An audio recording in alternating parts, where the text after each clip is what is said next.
سعاد غادي تثيق في الزوج ديالها وغتعامل معاه وغتصيفط له كاع الفلوس اللي كتجمع من الخدمه ديالها في اوروبا. الزوج غادي ينصب عليها وغياخد كل شيء ويكتبه في سميتو. ولكن واش هادشي غيوقف هنا؟ لا، اكيد ربي غادي يخلصو. فاي واحد كيظلم كياخد الجزاء ديالو، غير ان الله يمهل ولا يهمل. بالضبط هادشي اللي وقع للاخت سعاد، قصه صادمه، الثقه ما بقاتش، ولا حول ولا قوه الا بالله. وقبل ما نبدا القصه كنسلم عليكم كاملين وكنشكركم بزاف على التفاعل ديالكم وعلى التعاليق واحد بواحد. شكرا والله يسهل عليكم كاملين.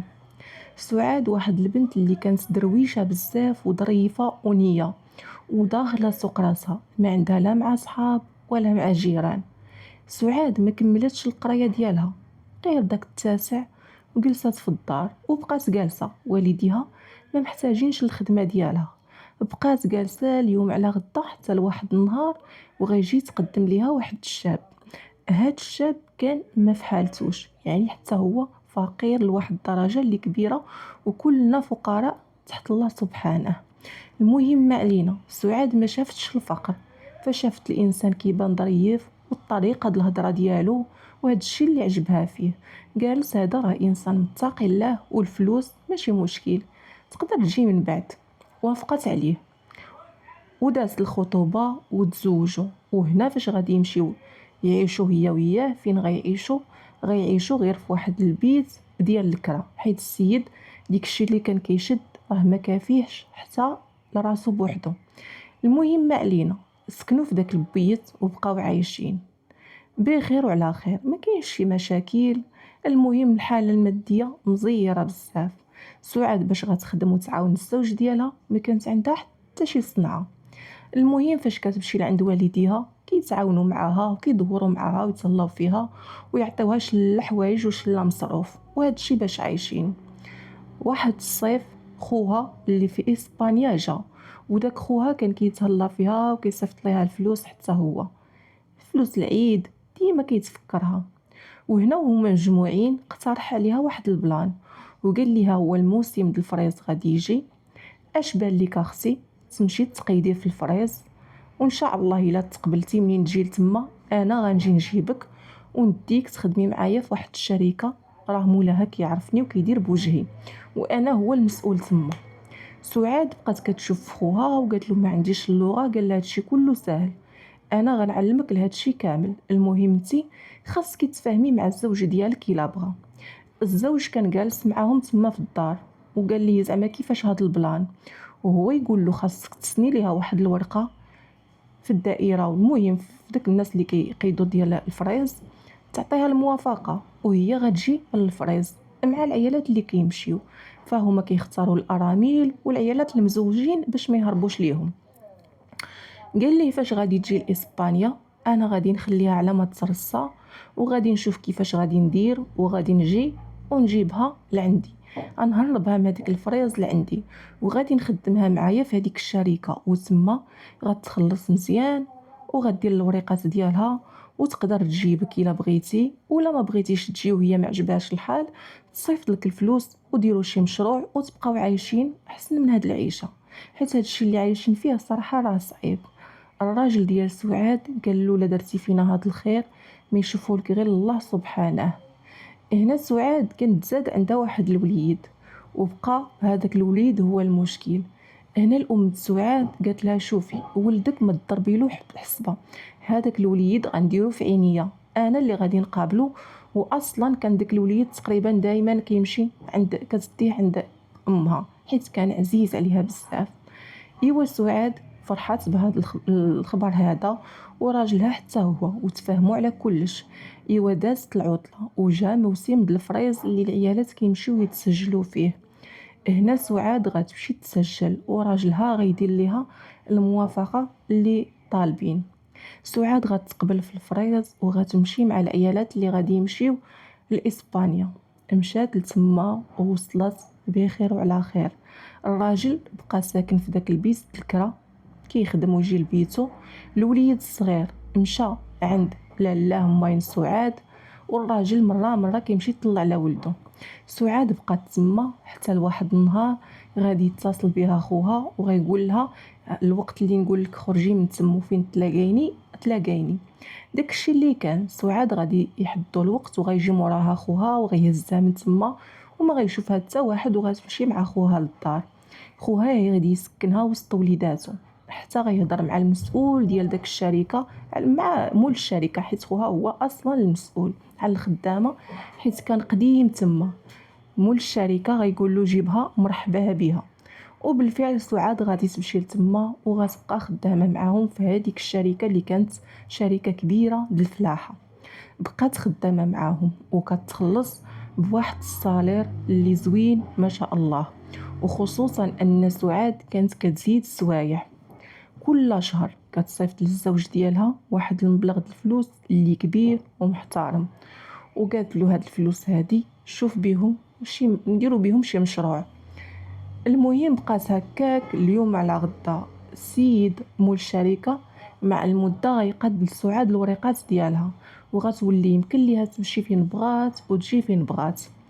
سعاد كتهضر مع راجلها وكتقول له ان شاء الله ندير لكم التجمع العائلي ونجيبكم انت والوليد. الراجل كيقول لها لا، غير صيفطي لي الفلوس نديرو مشروع ورجعي بحالك، ما عندنا ما نديرو حنا في هاد اسبانيا وانا ما عندي لا لغه لا حتى حاجه. صيفطي الفلوس نشري الدار ونديرو مشروع وها حنا عايشين بخير وعلى خير. سعاد حتى هي ما ولفاتش في اسبانيا وقالت له صافي انا نخدم وانت دير المشروع. كتخدم بالليل وبالنهار، كتخدم في الفلاحه في داك الشركه، والعيالات اللي كيبغيو الميناج كتمشي دير لهم الميناج. المهم واحد التماره كانت كدوز لا حول ولا قوه الا بالله باش تجمع واحد المبلغ اللي كبير باش دغيا يشريو داكشي اللي خاصهم.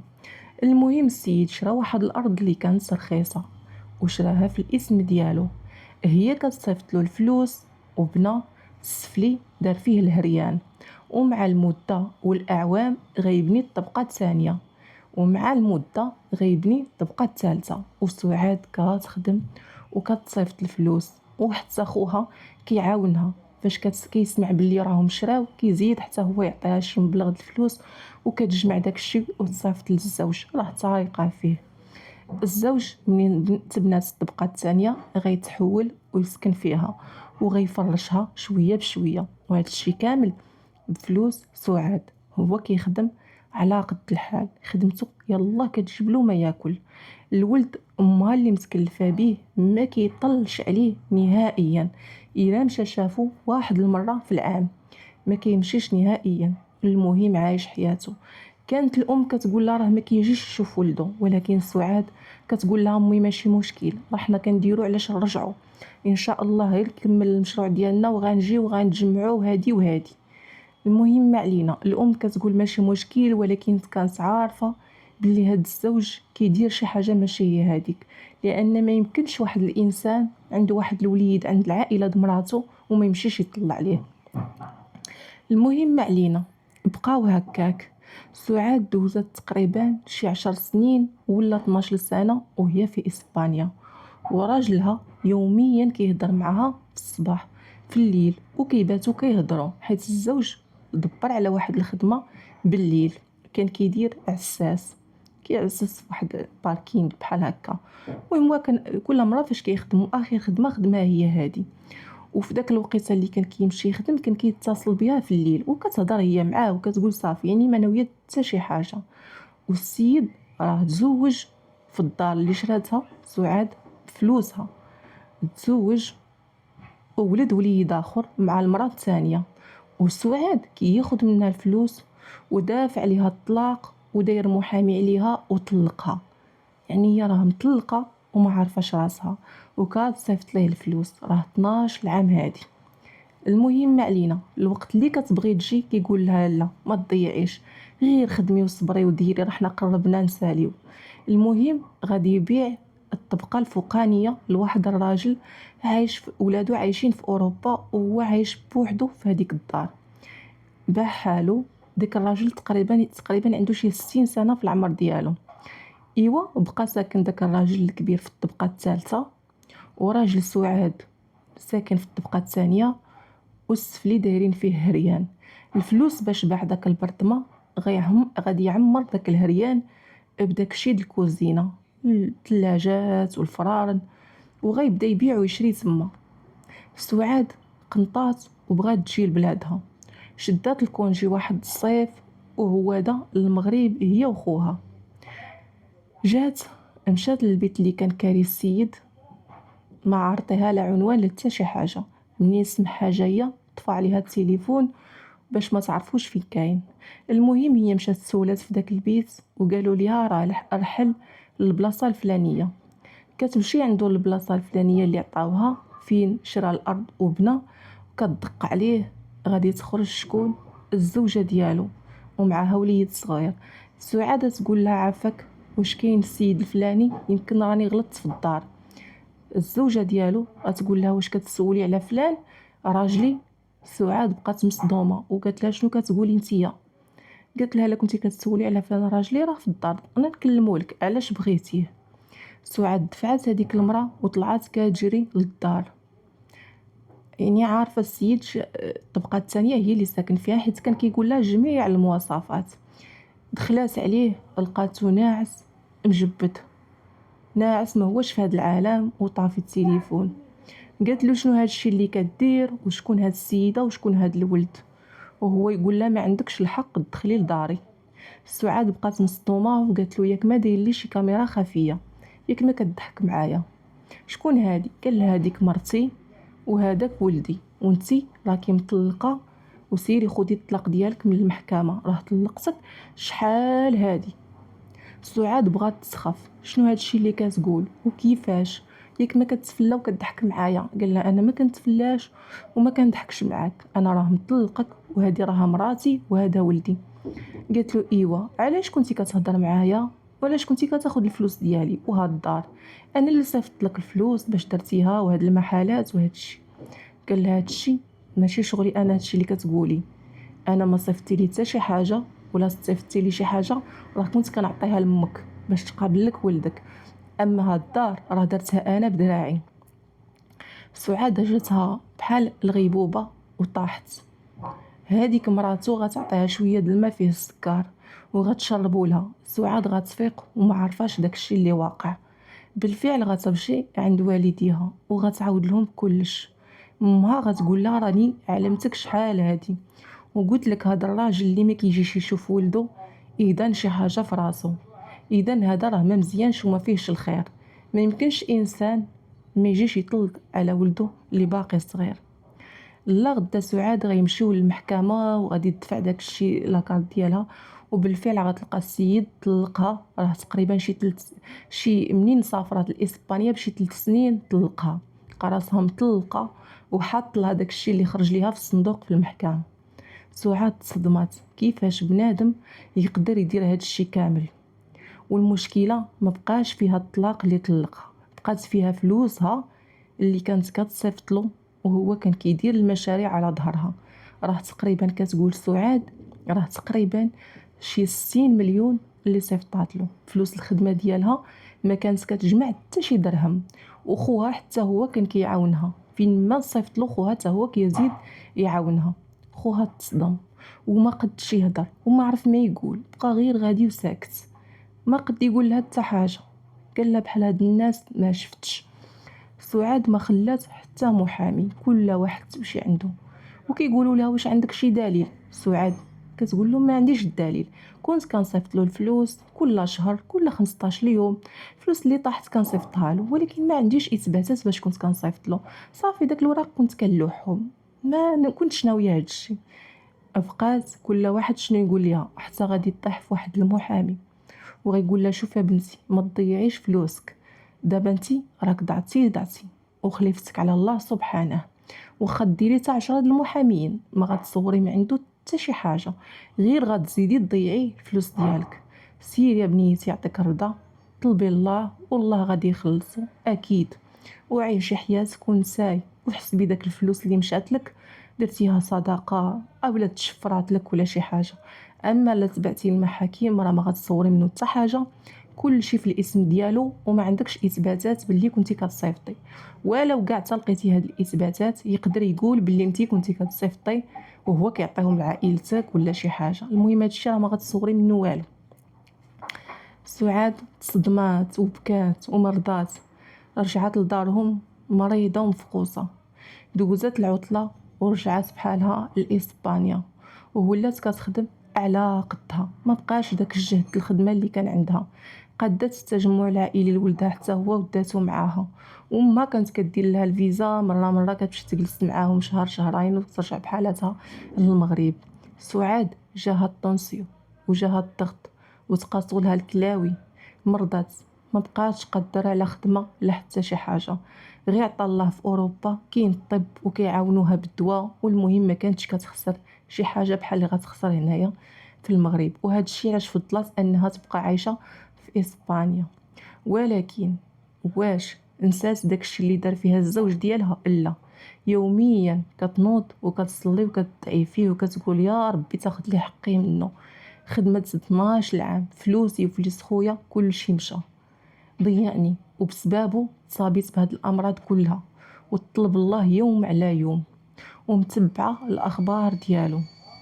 مشات ايام وجات ايام، تقريبا 3 سنين على هاد الشيء اللي وقع لسعاد. يعني منين عرفت الحقيقه من بعد 3 سنين اش غيوقع لراجلها، يعني طليقها اللي خدا لها الفلوس. كل نهار كانت كتقول دابا يتوب ودابا يتنادم ويرد لي فلوسي، ولكن والو، قاطع يدو من يد الرحمن، عايش حياته، المشروع ديالو غادي له مزيان، كيدخل فلوس كثيره منه، شاري الطوموبيل، وولدو ما كيعقلش عليه، ولدو من سعاد. المهم ربي تسنى عليه 3 سنين، كيف ما كيقولوا يمهل ولا يهمل. 3 سنين وهو كيتسنى عليه. قال لك كلنا خطاؤون وخير الخطاؤون التواب. ربما هذا الانسان يسوء ويرد الانسان فلوسها ويشوف ولده ويصرف عليه، كان يقدر الله سبحانه يسمح ليه، ولكن والو. 3 سنين وهو الله سبحانه صابر عليه. السيد قاطع يده من يد الرحمن. اش غادي يوقع ليه؟ هذيك السيده اللي مزوجه به كان كيتهلا فيها وكيشري لها الذهوبات وما كيخلي فين يديها، ومدوز ليها البيرمي وشرى ليها الطوموبيل باش تمشي فين بغات وتجي فين بغات، وولدها كتديه للمدرسه بالطوموبيل وتجيبو بالطوموبيل. وهذا الشيء كامل من ظهر سعاد اللي مسكينه تمحنات. المهم داك البغيه اللي كان كيبغي الزوجه الثانيه وداك التعامل اللي كان كيتعامل معاها، ربي كله داك الشيء كامل غيبينو، غادي يبين العيب ديالها ليه. واحد النهار هاد السيد هذا مشى يجيب السلعه، يسافر في الصباح بكري فاش كيكون غادي يمشي يجيب السلعه، كيمشي مع اذان الفجر باش ملي كدير داك 12 كيرجع بحالو للدار، كيكون رجع 12 لجوج، المهم هكا. مشى مع الاذان الفجر، سافر، يالله وصل نص الطريق، كانت تقريبا شي 9 ديال الصباح، وهو يجيه تليفون: الو فلان، اجي راه الام ديالك توفات. السيد الام ديالو ساكنه ماشي حداهم في نفس المنطقه، ساكنه في واحد الدوار، يعني في واحد البلاصه في الباديه.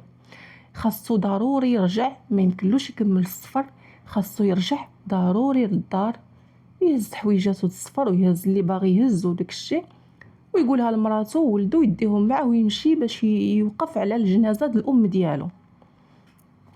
غادي يقلب الدوره وغادي يرجع لدارو، وديك الساعه راه 9 ديال الصباح، وهو خرج مع داك الوقيته ديال الفجر، يعني شي 5 ديال الصباح ولا 4 هكاك. 9 ونص، 9 ل10 ل11 ديال الصباح غادي يوصل للدار. حل الباب، وهذيك الدار كيف ما قلت لكم اللي شاري راه السفلي فيه ريان ديالو كيبيع فيهم ويشري، والطبقه الثانيه هو اللي ساكن فيها، والطبقه الثالثه ديال هذاك الراجل اللي في العمر ديالو 60 سنه، ولادو عايشين في اوروبا هما والزوجه، مره كيجيو، والاغلبيه في اوروبا، وهذا الراجل ستيني جالس بوحدو تما. المهم ما علينا، حل الباب، دخل. غادي يحل الباب ديال البرطمه ديالو ديال الطبقه الثانيه على اساس ان مراته وولدو ناعسين. كيحل الباب كيدخل، ما كيلقاش مراتو وكيلقى غير الوليد بوحديتو جالس كيتفرج في التلفازه. فين هي امك؟ هكا كيقلب في البيوته، في الكوزينه، في الحمام، السيده ما كيناش. خرج للباب كيشوف يمكن مشات تسخر ولا تجيب شي حاجه، وهو يسمع الضحك هابط من البرطمه التاليه في الدروج. السيد تصدم. الطبقه الفوقانيه ساكن فيها غير راجل بوحدو، كبير في السن، عنده تقريبا شي 60 هكاك ولا 66. الضحك ديال المراه ديالو شنو هادشي؟ بقى واقف ومصدوم كيسمع داك الضحك. شويه مراتو هو هذا من عند هذاك الراجل، كيشوفها كيتصدم. السيده هابطه بحوايج ما يصلحش تجلس بيهم حتى في الدار. بقى مصدوم. شنو هادشي؟ قال ليها. قالت له لا، راه غير ديت له الفطور وصافي. قال ليها من امتى انت كتدي له الفطور؟ وهذا اللبس هذا اللي لابسه وهاش ديال شي وحده تخرج الفطور لراجل هكاك؟ هذا اللبس اللي لابسه تحشمي تلبسيه حتى في الدار، وانتيا طالعه به عند الراجل وكتقولي ديتي له الفطور. المهم دخلات، سد الباب وقال ليها دابا غادي تقولي شنو كنتي كديري تما، ولا دابا غادي صافي. وهنا بدات كتدابز هي وياه وبداو كيتغاوتوا. واش غتقول له؟ غتقول له هذاك راه كان انا كنمشي كنقضي له الشغل. وبدات كتدخل وتخرج في الهضره، ولكن السيد اللباس اللي لابسه ماشي ديال شي وحده كتقضي الشغل. وقال لها والو، غتقولي شنو كنتي كديري ولا دابا نمشي صافي نقتلك ونمشي ما بقى لي ما نخسر. قالت له اصلا انت علاش جيتي دابا؟ قال لها غتقولي شنو كديري تما وصافي. زير عليها باش راه غادي يقتلها، بغى يخنقها. وهي تقول له صافي انا غنقول لك غير طلقني، انا ما نصلحلكش. هذاك الانسان راه كيعطيني الفلوس وكيتهلا فيا وكيشري لي الذهب، وها انت شوف شحال الفلوس عطيني وهادي وهادي، وانا كنطلع لتما وراكم عارفين لا حول ولا قوه الا بالله، بنادم عايش في الخير وهكاك ما قانعش. هو سمع هاد الهضره اصلا كان منين شافها بداك اللباس اكد بلي شي حاجه ماشي هي هذيك. ومنين كملاتها وقالتها له بالصوت ديالها وفما صافي، السيد خرج على عقله وبقى مجيفها حتى السيده غتفارق الحياه وغادي تتوفى. طاحت، خلاها ميته تما. هز ولدو وعنقو وبدا كيبكي وكيقول هادو الذنوب ديال هذيك السيده خرجوا فيا. انا السيده اللي شوف فلوسها وداك الشيء ها شنو درت، يعني لقى راسو قدام واحد الكارثه ما عارف ما يدير. غادي يهز داك الوليد وغيجمع حويجاتو وغيمشي للعربيه باش يوقف في العزا ديال الام ديالو. هذاك الوليد غيعطيه لواحد خوه وغيقول له عافاك، هاد الوليد امانه في رقبتك، تهلا لي فيه وقابلوا لي حتى يدير الله سويد الخير. خوه ما عرفش علاش هاد الاخ كيقول له هاد الهضره، شد الوليد وباسو وعطاه لمراتو وقال لها تهلاي فيه هذا في ولد خويا. المهم وقف في الجنازه ديال الام حتى دفنوها وكل شي دازو هذاك. بعدا قبل ما يسافر طلع عند داك الجار كيدق عليه. داك الجار الستيني فاش سمع الدقان وسمع الغوات عرف بلي الراجل عرف داك الشي، ما بغاش يفتح عليه الباب. عيا يدق ولكن ما فتحش، كون كان فتح عليه الباب كان حتى هو غيدير فيه شي كارثه. المهم ما علينا. هذاك الجار فاش سمع الدنيا سكتات وسمع الراجل سد الباب وخرج، غادي يعيط لمن البوليس. جاو البوليس كيلقاو السيده تما مقتوله. يفرعوا الباب وداك الشيء، غيلقاو السيده تما مقتوله. غتجي الشرطه غيهزوها بداك الشيء، غادي يعرفوها بلي راه ماتت مخنوقه. فين غيبداو يقلبوا عليه؟ غيمشيو عنده للدار ديالهم، يسولوا فين ساكن حتى غادي يمشيو للدار الباديه فين مشى باش الجنازه دمو. وهو اصلا منين دوز الجنازه وسهله غادي يمشي لعند الجندارم اللي تما وغيقول لهم انا ها شنو وقع لي وها شنو درت. غادي يشدوه البوليس. ملي غيوصلوا لتما العربيه عند الام فين كاينه، غادي يقولوا له ها شنو كاينه شنو. المهم الجندارم غيعلموهم وغيجيو غيلقاو السيد راه مسلم راسو، غيشدوه وغادي يديوه باش غادي يتحاكم. وبقى اليوم على غدا حتى غادي يحكموا عليه بالمؤبد حيت قاتل روح. السيد تحكم، وهاد الخبر كامله كل شيء اللي في الدوار ولا اللي في المدينه حداهم ساقوا ليها الخبر. والناس غيوصلوا هاد الشيء كامل من لسعاد. وعائلة سعاد، عائلة سعاد غتعيط وتصيفط لها. سعاد بلا عجز عليها غادي تشد اول طياره وغادي تهبط للمغرب، وغتجي وغادي تسمع داكشي ما عند الناس وما عند العائله، وغتمشي حتى للدار ديالو وغتشوف الحوانت كلشي مسدود، وغادي تسول وغتعرف داكشي بلي كلشي حقيقي. سعاد بحال اللي كانت عليها شي غمه في القلب ديالها وتحيدات وطلبات الله وقالت الحمد لله ربي خلصو، وربي يعني شفت الانتقام بعينيا. دابا واش داك الفلوس اللي خدالي غادي تقدو في هاد المصيبه اللي دار. المهم بقات جالسه في المغرب، ارتاحت، بدات شحال من حاجه يعني ما بقاتش كيف ما كانت، حتى من المرض شحال من مرض ارتاحت منه، داك الضغط بزاف د الحوايج بحال اللي وكانها كانت مسكينه مفقوصه، وداك الفقصه تحيدات بحال تفاجات. ايوا السيد منين تحكم سعاد غادي تقرر تمشي عنده حتى لين المحكمه للزياره. خدات الموعد وداك الشيء ومشات للنهار الزياره ديالو، وهو خارج عند بالو غيلقى شي خو ولا شي حد من العائله، ولكن فاش غادي يشوف سعاد السيد غيتصدم والدموع بوحدهم غيبقاو هوادين. وسعاد كتشوف فيه وكتضحك وكتقول له شتي فاش دابا الفلوس اللي خديتي لي شنو دارت لك، اولا شنو غادي دير بالفلوس وانت محكوم بالمؤبد. السيد كيبكي وكيطلبها وكيقول لها عافاك الا ما غير سمحي ليا ووقفي معايا، راه ان شاء الله نخرج ونرد لك كل شيء وبزياده، كل شيء غنكتبوا لك في سميتك. قالت له انت راك مؤبد. قال لها انا راه دافعت على الشرف ديالي، خصني غير اللي يوقف معايا ويدير لي محاميين مزيانين، وراه ان شاء الله غادي نخرج. وقال لها غادي نرد لك حتى حاجه ما تبقى في سميتي ونرد لك كلشي، عافاك وقفي معايا، ما عندي حد اللي غادي يوقف معايا، راه امي توفات وخوتي كل واحد وشغالو. ايوا هنا سعاد قالت له مستحيل نوقف مع شي واحد خرج عليا، مرضت بسبابه، كلاوي ديالي مشاو بسبابه. قالت له انا جيت غير باش نتشفى ونقول لك شوف سبحان الله العظيم راه ربي كيخلص، وهذيك الفلوس كلها اللي ديتي واخا تردها لي ما عندها ما دير لي، ما غتردليش صحتي اللي مشات وما غتردليش النظر ديالي اللي نقص وما غتردليش كلاويه اللي مشاو بالفقايص. دابا الله يعاونك، الحمد لله اللي ربي كيخلص. وخلاتو واقف مسمر في بلاصتو وقالت له عمرك ما غتولي تشوفني، هذه اول مره واخر مره غادي نجي، انا جيت غير باش نقول لك شوف العقاب د الله. مشات سعاد بحالها ورجعت بحالها لإسبانيا هي وولدها وعاشت حياتها، مازال مسكينة ارتاحت ولكن مازال كتعاني من المرض د الكلاوي، قصتها كلوة مازال إن شاء الله ربي يسهل عليها وتلقى الكلوة المطابقة وتصح وتولي مزيان.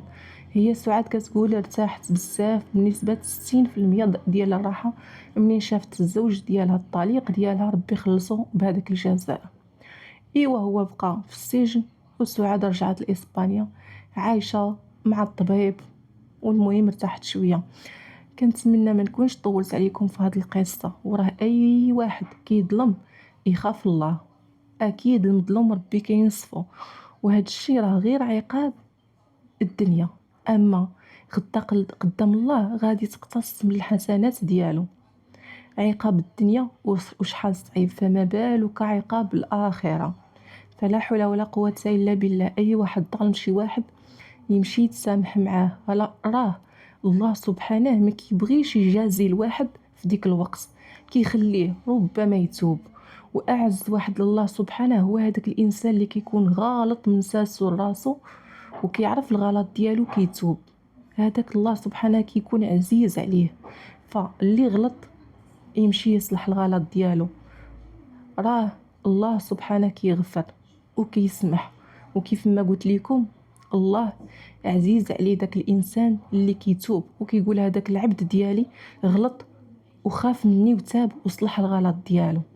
اما كان الله سبحانه كيخلصنا بداك الشيء اللي كنديرو، مثلا ظلمنا في داك الساعه غادي يخلصنا، كون حتى شي واحد ما بقى عايش. فالله كيعطينا واحد الفرصه باش الانسان يتوب ويحشم على وجهه سبحانه. ايوا كنتمنى ما نكونش طولت عليكم في هذه القصه، والسلام عليكم والله يسهل عليكم.